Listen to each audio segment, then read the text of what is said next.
జీవితంలో మనం పిలవగానే వచ్చేవాళ్ళు పక్కింటి వాళ్ళండి. అమెరికా వాళ్ళు, ఆస్ట్రేలియా వాళ్ళు అమ్మాయిలు మన దగ్గరికి రారమ్మా. ముందు ఎదురింటి వాళ్ళతో సఖ్యంగా ఉండాలి, పక్కింటి వాళ్ళతో సఖ్యంగా ఉండాలి. రైల్లో ప్రయాణం చేస్తున్నామంటే మన ఎదురుగా కూర్చున్న వాళ్ళకంటే ఎవరూ మనకి బంధువులు ఉండరు. వాళ్ళకి ముందు నమస్కారం చేయాలి. ఎందుకంటే రాత్రి గుండెపోటు వస్తే వాడే బెళ్ళెత్తాడు, లేకపోతే కనీసం తెలియబరుస్తాడు ఎవరికైనా.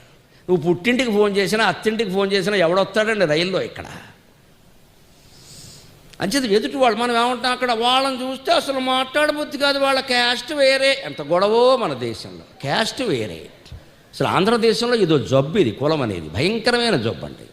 మొత్తం ఇతర మతాల కంటే హిందూ మతం వెనకబడుతోంది, హిందువుల్లో ఐక్యత లేదనే ఆరోపణ ఉంది. హిందువుల్లో ఐక్యత లేకపోవడానికి ఈ కులం అనే పిశాచం కారణం అండి. దీన్ని వదిలే వరకు మనకు ఐక్యత ఉండదండి. మనం ఎంతసేపు కులం కులం కులం కులం కులం పేరు మీద ఓ సంఘం, ఆ సంఘం పేరు మీదే కార్యక్రమాలు, సిగ్గు లేకపోతే సరే. ఆ సంఘం పేరు